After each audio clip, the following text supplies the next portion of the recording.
మన ప్రభువును రక్షకుడైన యేసుక్రీస్తు పరిశుద్ధమైన నామంలో కూడి వచ్చిన మీ అందరికీ శుభములు వందనాలు తెలియజేయుచు ఉన్నాను. దేవుని మహాకృపను బట్టి ఈ దినము కూడా ప్రభు సన్నిధిలో ఉండేటువంటి భాగ్యము దేవుడు మనకు అనుగ్రహించాడు. ఈ దినమందు పౌలు ఎఫెసీయులకు రాసిన పత్రిక 4వ అధ్యాయము, ఎఫెసీయులకు రాసిన పత్రిక 4వ అధ్యాయము మనము 22 నుంచి 24 వరకు ధ్యానం చేస్తూ వస్తూ ఉన్నాం. అదే మాటలో మనం చదువుకుందాం. చూడండి, వచనము 24 చదువుదాం. 24 వచనం. నీతియు యథార్థమైన భక్తియు గలవారై దేవుని పోలికగా సృష్టింపబడిన నవీన స్వభావము ధరించుకొనవలెను. దేవుని సహాయము నిమిత్తమై ప్రార్థన చేసుకుందాము. ప్రేమగల యేసయ్య, నీ పరిశుద్ధమైన పాదములకు వందనాలు, స్తోత్రాలు, కృతజ్ఞతాస్తుతులు చెల్లించుకుంటున్నాం. కరుణా సంపన్నుడవు, కృపచూపే దేవుడవు నాయన, నీకు స్తోత్రం. ఈ దినమందు, ఈ సమయమందు నీ సన్నిధి మాకు ఇచ్చినందుకై వందనాలు. కూడి వచ్చిన వారిని దీవించండి, ఆశీర్వదించండి, కాపాడుమని ప్రార్థన సహాయం చేయండి. నీ వాక్యము నీ ప్రజలను జ్ఞాపకం చేసుకొని మీరు మాట్లాడుమని, పాపికి రక్షణ, విశ్వాసికి ఆదరణ కలిగించి సహాయపడుమని, దీనదాసుని కూడా మరుగుపరచుమని మీరు మాట్లాడుమని యేసుక్రీస్తు నామంలో అడిగి వేడుకుంటున్నాము తండ్రి, ఆమేన్. దేవునికి స్తోత్రములు. ప్రియమైన వారలారా, మనము ఈ 3 వచనాల్లోని కొన్ని మాటలు ధ్యానం చేస్తూ వస్తున్నాము. దాదాపుగా మరి నవీన స్వభావమును కదా, నవీన స్వభావమును ధరించుకోండి అని, ప్రాచీన స్వభావమును వదులుకోండి అని, ఆ తర్వాత లోకము గురించి మనము కొన్ని విషయాలు మనము వింటూ వస్తూ ఉన్నాం. అంటే కొన్ని వదులుకోవాలి, కొన్ని మానాలి, మరి కొన్ని అంటే లోకాన్ని కూడా మనము విసర్జించాలి. లోకము దేవుణ్ణి ఎరగదు. దేవుణ్ణి ఎరిగిన మనము దేవునిలో ఎదిగేవారుగా ఉండాలని వాక్యము గుర్తు చేస్తూ ఉంది. విశేషించి మన యొక్క ఆలోచనలు, మన యొక్క తలంపులు అన్నీ కూడా దేవునికి తెలుసు. అయితే ప్రస్తుతము ఈ దినాల్లో మన యొక్క తలంపులు ఇవి చాలా ప్రాముఖ్యమైనవి. ఎందుకంటే మనిషి యొక్క తలంపు, ప్రవర్తన, జీవితము ఇవన్నీ ఒకవేళ నీ గురించి నాకు తెలియకపోయినా, నా గురించి నీకు తెలియకపోయినా, దేవునికి మాత్రము సమస్తము తెలుసు. హృదయ ఆలోచనలు ఎరిగినవాడు. నీ నాలుకకు మాట రాకముందే ఆ మాట ఏందో గ్రహించగలిగింది దేవుడు మాత్రమే. ఏ మనిషి గ్రహించలేడు. ఏ మనిషికి మనలోని యొక్క ఆలోచనలు తెలియవు. కాబట్టి అందుకే జాగ్రత్తగా మనము జీవించాలా. ఇందుని బట్టి కొన్ని మాటలను జ్ఞాపకం చేస్తూ వస్తాం మీకోసమై. చూడండి, తలంపుల విషయంలో జాగ్రత్తగా మనం ఉండాలి. పౌలు రోమియోలకు రాసిన పత్రిక 8వ అధ్యాయము చూడండి, 5-6 వచనాలు చదువుకుందాం. 5-6 వచనాలు. శరీరానుసారులు శరీర విషయముల మీద మనసుంతురు, ఆత్మానుసారులు ఆత్మ విషయముల మీద మనసుంచుదురు. శరీరానుసారమైన మనస్సు మరణము, ఆత్మానుసారమైన మనస్సు జీవమును సమాధానమునై ఉన్నవి అని ఉంది. ఈ 2 విషయాలు మనం ఆలోచన చేద్దాం. ఒకటి శరీరము, రెండవది ఆత్మ. శరీరానుసారులు శరీర విషయముల మీద మనసుంతురు అని ఉంది. శరీరానుసారులు అంటే లోకాన్ని ప్రేమించేవారు, దేవునికి తమ ఆత్మనియకుండా, దేవునికి లోబడకుండా శరీరము ఏది చెప్తే దానికి లోబడేవారు. కాబట్టి శరీరానుసారులు శరీర విషయంలో మనసు ఉంచుతారు. శరీరం యొక్క కోరికలు, శరీరం యొక్క మరి అది ఎందుకు కోరుతుందో దాన్నే మాత్రమే వాళ్ళు చేస్తారు. అలాగా మనం జ్ఞాపకం చేసుకుందాం. తర్వాత ఆత్మానుసారులు ఆత్మ విషయముల మీద మనసు ఉంచుతారు. శరీరానుసారులు శరీరానుసారమైన మనస్సు అది మరణం అంట. శరీరానుసారమైన మనస్సు అది మరణానికి దారితీస్తూ ఉంది. ఆత్మానుసారమైన మనస్సు జీవము సమాధానమునై ఉంది. కాబట్టి నువ్వు శరీరానుసారంగా నడుచుకొని మరణించి నరకానికి వెళ్తావా, లేదా ఆత్మానుసారంగా నడుచుకొని జీవము సమాధానం కలిగి పరలోకం చేరుతావా? అది నీకే వదిలివేయబడింది అన్న సంగతిని దేవుని వాక్యం మనకు గుర్తు చేస్తూ ఉంది. కాబట్టి నువ్వు ఆత్మానుసారంగా జీవిస్తావో శరీరానుసారంగా జీవిస్తావో నీ ఆత్మకు నీకే అది వదిలివేయబడింది అన్న సంగతిని జ్ఞాపకం చేసుకోవాలి. ఇంకా పౌలు రాస్తూ ఇలా చెప్పాడు. కొరింథీయులకు రాసిన 2వ పత్రిక 10వ అధ్యాయము 5వ వచనం కూడా చదువుకుందాం. కొరింథీయులకు రాసిన 2వ పత్రిక 10వ అధ్యాయము 5వ వచనం. మేము వితర్కములను దేవుని గురించిన జ్ఞానమును అడ్డగించు ప్రతి ఆటంకమును పడద్రోసి ప్రతి ఆలోచనను క్రీస్తుకు లోబడినట్లు చేరపట్టి మీరు సంపూర్ణ విధేయతను కనపరిచినప్పుడు సమస్తమైన అవిధేయతకు ప్రతిదండన చేయు సిద్ధపడి ఉన్నారు అని ఉంది. మనము గ్రహించవలసిన మాట ఏమిటంటే 5వ వచనం మనకు ప్రాముఖ్యమైంది. ఈ 5వ వచనంలో మేము వితర్కములను దేవుని గురించిన జ్ఞానమును అడ్డగించు ప్రతి ఆటంకమును పడద్రోసి అన్నమాట ఉంది.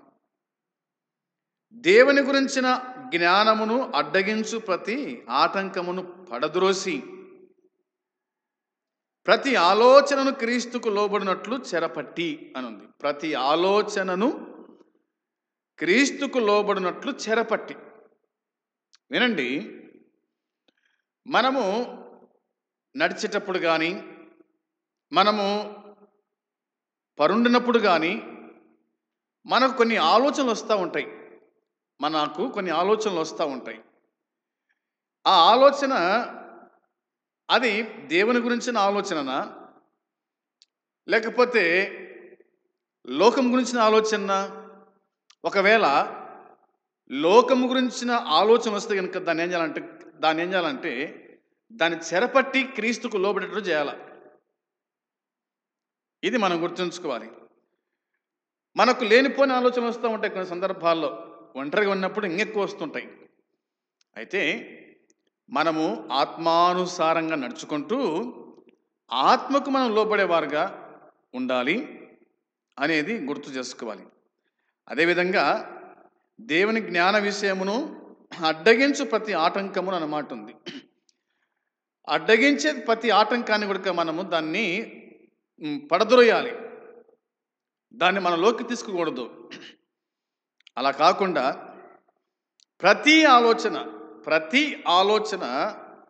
క్రీస్తుకు లోబడినట్లు చెరపట్టి, ప్రతి ఆలోచన ఒక ప్రభుకు అప్పచెప్పాలి. ప్రభువా, ఇలాంటి ఆలోచనలు నాకు వస్తూ ఉన్నాయి, ఇలాంటి తలంపులు నాకు వస్తున్నాయి, నా ఆలోచనలు నా తలంపులు నీకు తెలుసు కాబట్టి ఏది మంచిదో ఏది చెడ్డదో, అవునా, నేను గ్రహించినట్లుగా, నేను ఎరిగి గ్రహించినట్లుగా నాకు సహాయం చెయ్యి, ఆత్మ సహాయం చెయ్యి అని మనము ప్రార్థిస్తే దేవుడు అట్టి జ్ఞానము మనకు అనుగ్రహిస్తాడు. ఇది మనం గుర్తుంచుకోవాలి. ఇక కొలస్సీలకు రాసిన పత్రికలో పౌలు ఇలా రాశాడు చూడండి. కొలస్సీ పత్రిక 3వ అధ్యాయం 16వ వచనము చదువుదాం.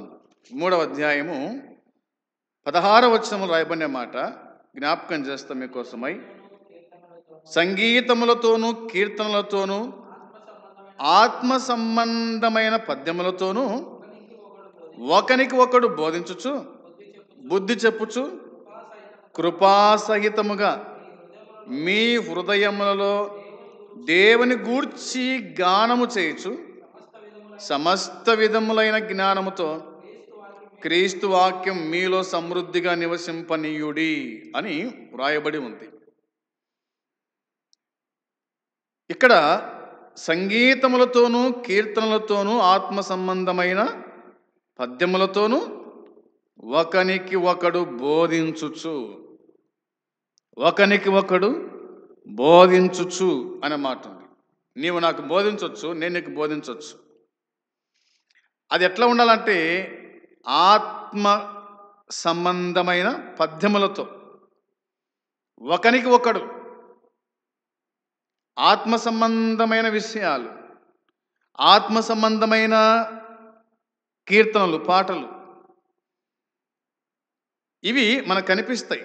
అందుని బట్టి ఒకనికి ఒకడు బోధించుచు అనే మాట ఉంది. ఒకటి బోధించుట, రెండు బుద్ధి చెప్పు, కృపాసహితంగా మీ హృదయములలో దేవుని గురించిన గానము చేయొచ్చు, దేవుని గురించిన గానము చేయొచ్చు. ఆత్మానుసారి దేవుని గురించి గానం చేయాలా, దేవుని గురించి ఆలోచించాలా. ఇటు చెప్పాలి, దేవుని గురించి పాడాలి, దేవుని గురించి బోధించాలి, దేవుని గురించి చదవాలి. అది ఇక ఏముందంటే సమస్త విధములైన జ్ఞానముతో క్రీస్తు వాక్యం మీలో సమృద్ధిగా నివసింపనీయండి. క్రీస్తు వాక్యము మీలో సమృద్ధిగా నివసింపనీయండి. ఎప్పుడైతే దేవుని వాక్యం మనలో సమృద్ధిగా ఉంటుందో ఆ వాక్యం బయటకు వస్తుంది అంతే. యేసుప్రభు అన్నాడు, హృదయం నిండిన దాన్ని బట్టి నోరు మాట్లాడుతూ ఉంది. నీ హృదయంలో ఏమి నిండి ఉందో అదే బయటకు వస్తుంది. వాక్యముతో నింపుకుంటావా, లోకమంతా నీలో ఉంచుకుంటావా? అది నీ తలంపులు, నీ ఆలోచనలు, నీ హృదయం. అందుకోసమే వాక్యముతో నింపుకొని అన్న మాట రాయబడింది. సమస్త విధములైన జ్ఞానముతో క్రీస్తు వాక్యం మీలో సమృద్ధిగా నివసింపనీయండి. వాక్యము నివసిస్తే ఇక దేనికి చోటు ఉండదు. లోకములోని విషయాలన్నీ కూడా మనం నింపుకుంటే కనుక దేవుని వాక్యమునకు మన హృదయంలో చోటు ఉండదు. అందుని బట్టి వాక్యముతో నింపబడాలి అన్నది ఈ వచనం మన జ్ఞాపకం చేస్తూ ఉంది. ఇంకా కీర్తనకారుడు ఇట్లా చెప్పాడు అనమాట. 1వ కీర్తన 2-3 వచనాలు. మొదటి కీర్తన 2-3 వచనాలు చూడండి. ఒక నిమిషం, మొదటి నుంచి చదువుకుందాం. మొదటి కీర్తన 1వ వచనం నుంచి 3 వచనాల వరకు. దుష్టుల ఆలోచన చొప్పున నడవక, పాపుల మార్గమున నిలవక, అపహాసకులు కూర్చుని చోటను కూర్చుండక, యెహోవా ధర్మశాస్త్రమునందు ఆనందించుచు దివారాత్రము దానిని ధ్యానించువాడు ధన్యుడు. అతడు నీటి కాలవల యోరను నాటబడినదై ఆకువాడక తన కాలమందు ఫలమిచ్చు చెట్టు వలె ఉండును. అతడు చేయునదంతయు సఫలమగును. చాలండి. అతడు చేయునదంతయు సఫలమగును అని దేవుని వాక్యం చెబుతుంది. ఇందులో నీతిమంతుల యొక్క మార్గం గురించి ప్రభువు మాట్లాడుతూ తెలియజేశాడు. దుష్టుల ఆలోచన చొప్పున నడవక. దుష్టుల ఆలోచనలు మనం చెప్పుకునేది అంటే ఆలోచనలు, అవునా? తలంపుల గురించి మనం మాట్లాడుకుంటున్నాం. దుష్టుల ఆలోచనలు, పాపుల మార్గం అంట, అపహాసకులు కూర్చునుట. ఈ 3 విషయాలు గుర్తుపెట్టుకుందాం. ఒకటి దుష్టుల ఆలోచన, రెండవది పాపుల మార్గము, మూడవది ఏంటంట అపహాసకులు కూర్చుండు చోటు. ఇందులో విశ్వాసి ఏమాత్రం కూడా ఉండకూడదు. విశ్వాసి అయిన వాడు ఈ దుష్టుల సభలో, పాపుల మార్గములో, అపహాసకుల యొక్క సభలో ఏమాత్రం కూడా ఉండకూడదు అని ఉంది. అయితే ఏం చేయాలంటే 2వ వచనంలో యెహోవా ధర్మశాస్త్రమునందు ఆనందించుచు అన్నమాట ఉంది. యెహోవా ధర్మశాస్త్రమునందు ఆనందించాలంతే. దేవుడే మనకు ఆనందం. లోకములో ఇట్లా అంటారు అన్నమాట, ఎవని ఆనందము వాంది అంటారు. ఎవని ఆనందం వాంది, అవునా? అది కాదు వాక్యం చెప్పేది. యెహోవా ధర్మశాస్త్రమునందు ఆనందించుచు దివారాత్రము దానిని ధ్యానించువాడు ధన్యుడు అని ఉంది. నువ్వు ధన్యుడవు కావాలంటే దివారాత్రము దేవుని ధర్మశాస్త్రాన్ని అనగా దైవవాక్యమును నీవు ధ్యానించువాడవై, చదువుతూ ధ్యానించువాడవై ఉండాలి. అలాంటి వాడు మాత్రమే నీటి కాలువల యోరన నాటబడిన చెట్టు, అవునా, నాటబడినదై ఆకు వాడక తన కాలమందు ఫలమిచ్చట్టు వలె ఉంటుంది. ఆకు వాడక తన కాలమందు ఫలమిచ్చట్టు వలె ఉంటుంది అన్నమాట వ్రాయబడి ఉంది. అందుని బట్టి ఈ విషయాన్ని గుర్తు చేసుకోవాలా. ఆలోచనలు ఏ విధంగా ఉన్నాయో ఒక్కసారి మనము ఆలోచన చేద్దాం. ఇక ఫిలిప్పీలకు రాసిన పత్రికలో కూడా ఈ మాట మనం చూస్తాం. చూడండి, ఫిలిప్పీలకు రాసిన పత్రిక 2వ అధ్యాయము 5వ వచనములో, 2వ అధ్యాయము 5వ వచనము చూడాలి. క్రీస్తు యేసునకు కలిగిన ఈ మనసు మీరు కలిగి ఉండండి అని ఉంది. ఏ మనసు కలిగి ఉండాలంటే మనము క్రీస్తు యేసునకు కలిగిన ఈ మనసు మీరు కలిగి ఉండండి అంటే, క్రీస్తు ప్రభు చాటి లేని తన పరలోక మహిమను విడిచిపెట్టి దాసుని స్వరూపం ధరించి అవమానాన్ని భరించి ఇతరుల ప్రయోజనం నిమిత్తము మరణించేంతగా విధేయత చూపిన ఉదంతాన్ని పౌలు ఇక్కడ వర్ణించినట్టుగా దేవుని వాక్యం మనకు కనిపిస్తుంది. అందుని బట్టి క్రీస్తు యేసునకు కలిగిన ఈ మనసు మీరు కలిగి ఉండండి. ఆయన మనసు మీరు కలిగి ఉండండి. ఆయన ఏ విధంగా పరలోకాన్ని విడిచిపెట్టినాడో, సమస్త వైభవాన్ని విడిచిపెట్టినాడో, అట్లా మీరు కూడా జీవించండి. ఈ మనస్సు మీరు కలిగి ఉండండి అన్నమాట ఉంది. మనస్సు కలిగి ఉండాలి, ప్రభు మనస్సు కలిగి ఉండాలి. ప్రభు మనస్సు మనలో ఉండాలి. ప్రభు వాక్యం మనలో ఉన్నప్పుడు ప్రభు మనస్సు మనలో ఉంటుంది. అది గుర్తుంచుకోవాల్సిన విషయం.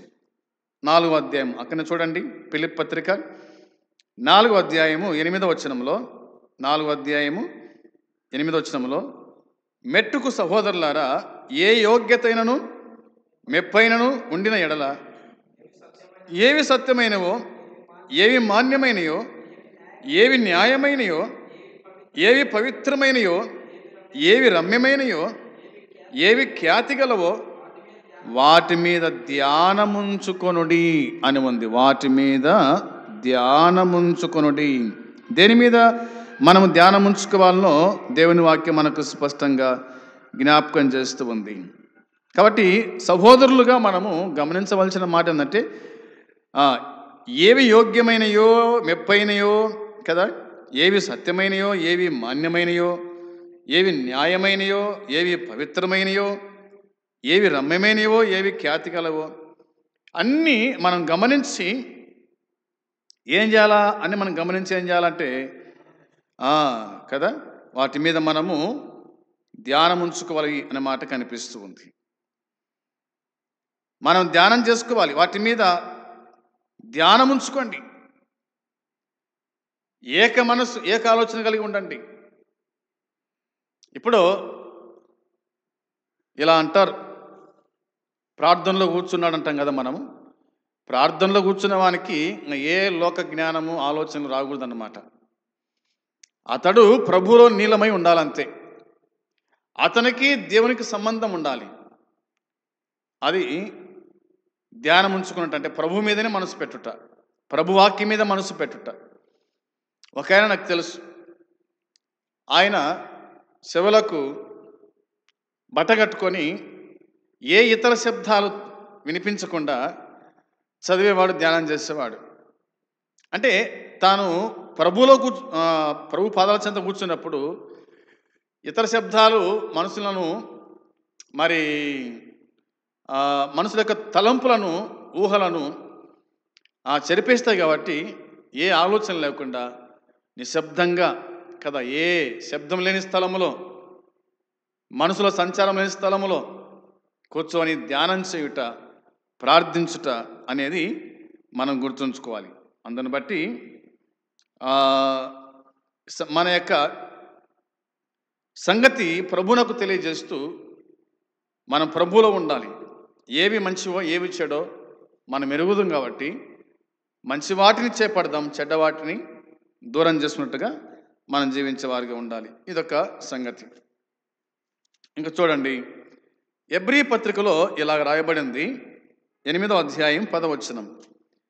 ఎబ్రీ పత్రిక 8వ అధ్యాయము 10వ వచనంలో ఈ మాట మనం చూద్దాం. చూడండి, ఆ దినములైన తర్వాత ఇశ్రాయేలు ఇంటి వారితో నేను చేయబోవు నిబంధన ఏదనగా, వారి మనసులో నా ధర్మ విధులను ఉంచెదను, వారి హృదయముల మీద వాటిని రాయుదును, నేను వారికి దేవుడనై ఉందును, వారు నాకు ప్రజలై ఉందురు అని ఇశ్రాయేలు గురించి వ్రాయబడిన మాట మనం ఇందులో చూడగలుగుతూ ఉన్నాం.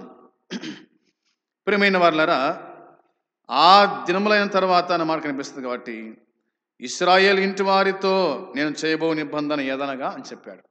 ఆయన చేయబోయే నిబంధన అంటే ఇశ్రాయేలు ప్రజలకు తెలియదు, కానీ ఆయన చేసిన ప్రతి కార్యం కూడా ఆయన తెలుసు. కాబట్టి ఆయన చెప్పిన మాట ఇది, నేను చేయబోయే కార్యం, వారి మనసులో నా ధర్మ విధులను ఉంచుతానని చెప్పాడు.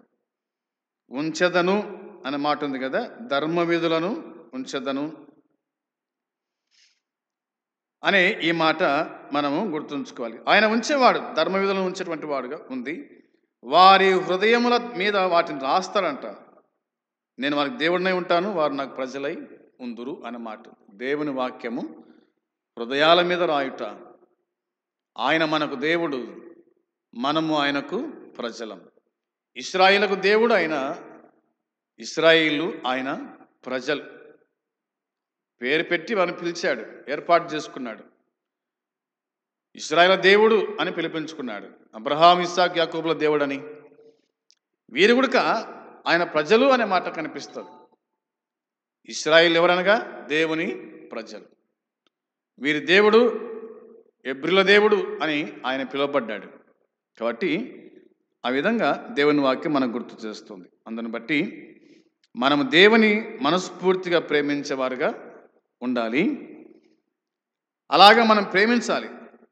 దేవుని మనస్ఫూర్తిగా ప్రేమిస్తూ ఆయన మనసుని ఎరిగి, ఆయన తలంపులను గుర్తెరిగి ఎంతో భయముతో, భక్తితో మనం జీవించేవారుగా ఉండాలని వాక్యం చెబుతుంది. చివరిగా మనము ఒక మాట చూసి మనం ముగిద్దాం. చూడండి, మత్తయి సువార్త 22:37లో, మత్తయి సువార్త 22వ అధ్యాయము 37వ వచనం మనం గమనించినప్పుడు, అందుకు ఆయన, నీ పూర్ణ హృదయముతోనూ, నీ పూర్ణాత్మతోనూ, నీ పూర్ణ మనసుతోనూ నీ దేవుడైన ప్రభువును ప్రేమింపవలెననున్నది అన్నాడు. ఆయనను ప్రేమించే విధానం ఇక్కడ మనకు కనిపిస్తూ ఉంది. మనం దేవుణ్ణి మనస్ఫూర్తిగా ప్రేమించాలి, హృదయపూర్వకంగా ప్రేమించాలి. అలా ప్రేమించాలి. అలా ప్రేమించినప్పుడే ఆయన మనం గణపరిచిన వారం అవుతాం. అలా ప్రేమించకపోతే గనక మనం ఆయన గణపరిచిన వారము కాలేము అన్న సంగతి గుర్తుంచుకోవాలి. అందుకోసమే మనకు అవసరమైంది, లేదా మన కొత్త ధనానికి ఇదే ఎంతో ప్రాముఖ్యమైన విషయం అన్న సంగతి గుర్తుంచుకుందాం. మరి విశేషించి మన తలంపులు చాలా ప్రాముఖ్యమైనవి. కాబట్టి విశ్వాసుల ప్రవర్తనను చాలా వరకు ఇవే నిర్ణయిస్తాయి. అందుకోసమే మన జీవితాలు, మన బ్రతుకులు మార్పు చెందాలా, మన ఆలోచనలు మార్పు చెందాలి, మన తలంపులు మార్పు చెందాలా, ప్రభు మనసు కలిగిన వారమై జీవించాలా, ప్రభువును మెప్పించే వారిగా ఉండాలి, ప్రభువునకు అందుబాటులో ఉండాలి. ప్రభువు మనకు పోషకుడు, సంరక్షకుడు కాబట్టి ఆయనను అనుసరిస్తూ అప్రకారంగా జీవించేవారుగా ఉందాం. అట్టి కృప దేవుడు మనకు సమృద్ధిగా అనుగ్రహించునుగాక. ఆమేన్. ప్రార్థన చేసుకుందాం.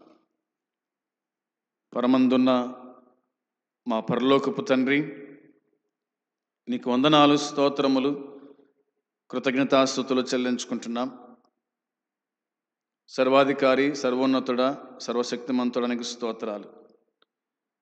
ఈ దినమందు మా యొక్క తలంపులు, ఆలోచనలు ఏ విధంగా ఉండాలనో మీరు బయలుపరిచినందుకు స్తోత్రాలు. కాబట్టి మేమెంతో జాగ్రత్తగా జీవించిన కృప దయచేయండి. సమస్తం ఎరిగిన దేవుడవు మా ప్రభువా, నీ మనస్సు కలిగి జీవించే కృప, ధన్యత మీరు మాకు అనుగ్రహించి దర్శించి సహాయం చేయమని మీకు అప్పగించుకుంటూ, మా ప్రభువును రక్షకుడైన యేసుక్రీస్తు పరిశుద్ధమైన నామంలో స్తోత్రం చెల్లించి అడిగి వేడుకుంటున్నాము తండ్రి. ఆమేన్. పరలోకమందున్న తండ్రి ప్రేమ, మన ప్రభు అయిన యేసుక్రీస్తు కృప, పరిశుద్ధాత్మ సన్నిధి సహవాసం కూడి వచ్చిన మనకు సకల పరిశుద్ధులకు ఇప్పుడు ఎల్లప్పుడూ సదాకాలము తోడై ఉండునుగాక. ఆమేన్. అందరికీ వందనాలు.